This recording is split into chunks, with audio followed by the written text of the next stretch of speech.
மூன்றாம் பிறை படத்துக்காக ஸ்ரீதேவிக்கு தேசிய விருது ஏன் கிடைக்கலன்னு தெரியுமா?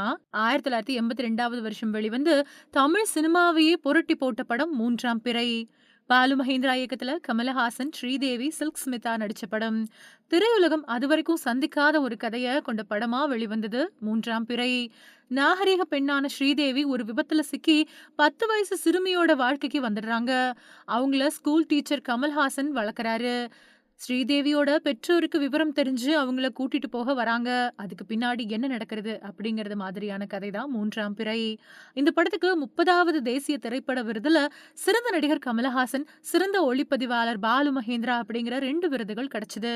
படத்துல பிரமாதமா நடிச்சிருந்த ஸ்ரீதேவிக்கு தேசிய விருது கிடைக்கும் அப்படின்னு எல்லாருமே எதிர்பார்த்திருந்த நிலையில கிடைச்சது கமலஹாசனுக்கு மட்டும்தான். கதைப்படி ரயில் நிலையத்துல நடக்கக்கூடிய கிளைமேக்ஸ் காட்சி தவிர படத்துல கமலுக்கு நடிக்க பெருசா வாய்ப்பில்ல. அப்படி இருக்கும்போது ஸ்ரீதேவி புறக்கணிக்கப்பட்டு கமலஹாசனுக்கு வழங்கப்பட்டது மிகப்பெரிய விமர்சனத்தை ஏற்படுத்துச்சு. பின்னாடி அதை பத்தி கொடுத்த விளக்கத்துல ஆண் நடிகர்கள் அப்படிங்கிற கேட்டகரியில கமலஹாசன் முன்னணியில இருந்தாரு.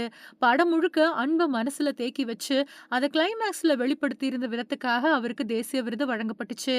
பெண் நடிகைகளுக்கான பிரிவுல ஸ்ரீதேவி பிரமாதமா நடிச்சிருந்தாலும் அவங்கள விட அர்த் படத்துல ஷபானா ஆஷ்மி சிறப்பா நடிச்சிருந்ததால அவங்களுக்கு வழங்கப்பட்டுச்சு அப்படின்னு சொல்லப்பட்டுச்சு. இருந்தாலும் கூட சிறந்த நடிகைக்கான மாநில அரசோட விருது ஸ்ரீதேவிக்கு வழங்கப்பட்டுச்சு. சிறந்த நடிகர், சிறந்த படம், சிறந்த இயக்குனர், சிறந்த பாடகர், சிறந்த பாடகி அப்படின்னு 6 விருதுகளும் வழங்கப்பட்டுச்சு.